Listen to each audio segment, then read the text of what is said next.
are now joined by William Byron, driver of the number 24 Hendrick Motorsports Chevrolet. Again, if you have a question, please raise your hand. We'll get a microphone to you. We'll start with Holly. Hi, William. Holly Kane with the NASCAR Wire Service. I just wanted to ask you kind of where you see things right now. You obviously had such a hot start to the season, and you guys are putting in good finishes, but I know you want to be back in victory lane. Is this kind of the summer solstice for you, or do you feel optimistic in particular about some tracks coming up? Yeah, I mean, we're certainly trying really hard. I feel like we're preparing harder than we ever have. I think we've just been a bit across the board, all over the board with results, but if you look at the speed that we've had, Sonoma comes to mind as a race that we had top 3 or 4 speed, but never really got to show that because we had a flat tire early and then got in that wreck with everyone in turn 11. So I just look at the results as a bit frustrating because we've just been all over the board. But Iowa was a really good race for us, finishing second, and I feel like we just have to be able to show up week in and week out and put together those consistent weekends, communication-wise, effort-wise, and limit the mistakes and just see where we are, because we want to try to climb the points ladder. That's important this time of year. Try to get as many bonus points as you can for the playoffs, because there is kind of that seeding through the regular season standing. So just feel like if we could get a stage win or a race win or advance up the ladder in the points, that's really what the goals are right now. Additional questions for William? We'll go to Tom. Hey, William. Tom Krager with the Tennessean. It's been a Hendrick versus Gibbs year, it seems like. Can you talk about what sets those two organizations apart from everyone else? I don't feel like the gap is that big to the rest of the field, but I just feel like the Hendrick and Gibbs teams, for the most part, do a really good job executing races. And if you look at just the people and the drivers, the crew chiefs, everybody working together, making sure that you're minimizing the mistakes on the weekend to maximize your result. I feel like that's what those teams do well, and that's what shows up in the results column. Questions for William? Okay, we'll go to Blake, and then back to Tom.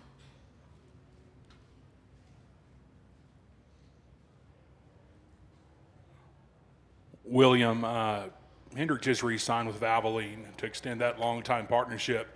You're their driver. It's your sponsor. Talk about what it means to you to have that iconic brand on that 24 machine.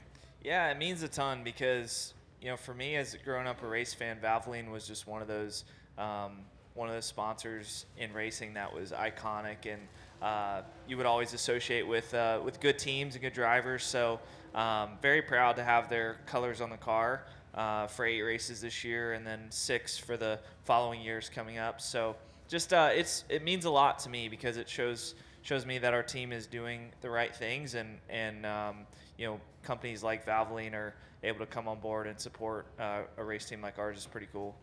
And you've got a win on the Indianapolis Oval. You're headed back there in a couple of weeks for the 30th running of the Brickyard 400. What does that mean to you to be back on the Oval for such an iconic race? I always value Indy, whether it was on the road course or the Oval, but I think I speak for a lot of drivers in the fact that I feel like the Oval is what we really want to be on, and that's kissing the bricks and all that emotion that comes with that. I think on the Oval is a big deal. Never got a chance to do it on the road course. Wanted to. Feel like we worked really hard to be good on the road course. It honestly was one of our better tracks. But I think the Oval would be just as good or better. So it's just one of those places for me, like Charlotte. When I go to it, I want to do really well, and probably just because of the prestige of the place itself. Okay, we'll come back to Tom.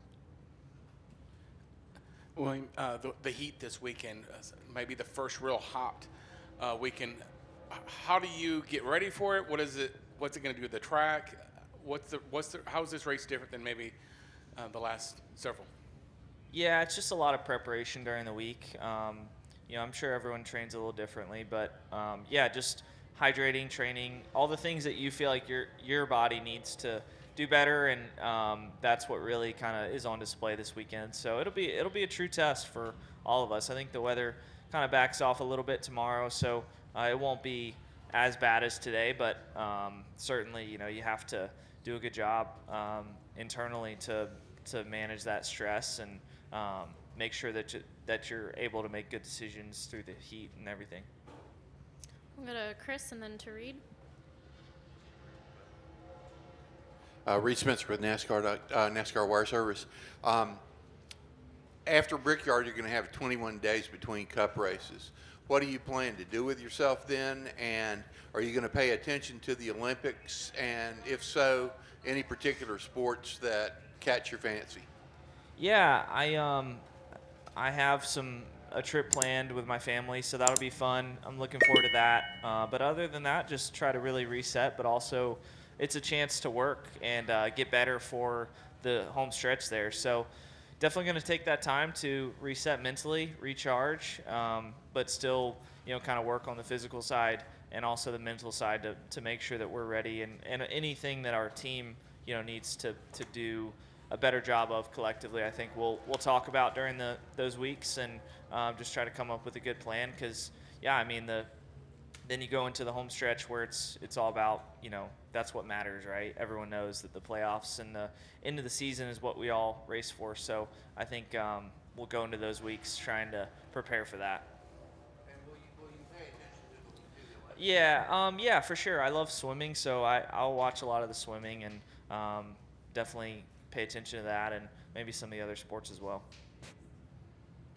ChrisKnightCatchfence.com. William, follow up on Reed's question. How much is that break needed for not only you guys, but for the teams and everybody involved in the sport? Yeah, I think I've heard Brad talk about it, but I think that we're one of the few sports that doesn't really get much of a break. So you look at, Formula One and how many races they have, and a lot of our other sports out there, it's a very grueling schedule for the guys and everyone in the industry. So I think it would be smart to kind of revisit all those things and see what the best approach is in the future, because it definitely is a good, much needed break for a lot of the teams and gives people a chance to reset and probably a little better product because everyone's got a little more energy and in their interviews and everything like that as we go down the stretch. Mm-hmm. Go to Lee. Lee Spencer, Sirius XM NASCAR Radio and CatchFence.com. Just a quick follow-up on his question. Did you play a sport in high school, or I think you said before football was your thing, but did you do something beyond that? Yeah, so my high school you had to play two sports. So one of them I raced once I was through 9th grade, so I wasn't able to play football anymore, but I swam in high school, so that kind of kept me busy in the winter time when I wasn't racing as much. So I enjoyed it and just kind of something that I can relate to watching and kind of enjoy watching. I'll just like freestyle or breaststroke. Yeah, I wasn't the best swimmer, but I enjoyed it. It was a good workout. Go to Peter Strada. Peter Strada, TSJ Sports. William, you mentioned a minute ago that you guys put a lot of emphasis on road courses. How much have you put into Chicago since the race last year? Yeah, not really much yet. It's kind of week to week in this deal, so feel like all the focus has been Nashville, and then when we get during this week, there'll be a lot of preparation for Chicago. Wasn't our best race, but we had some bright spots, so definitely kind of lean on some of the teammates there, and then I feel like our Sonoma stuff will probably translate okay to there, and we'll obviously make some modifications from that to go to Chicago, but feel like just got to get a feel for the track this week and look at some onboards and things like that. Any final questions for William? All right, thanks Cool. and good Thank luck you. this weekend. Yep.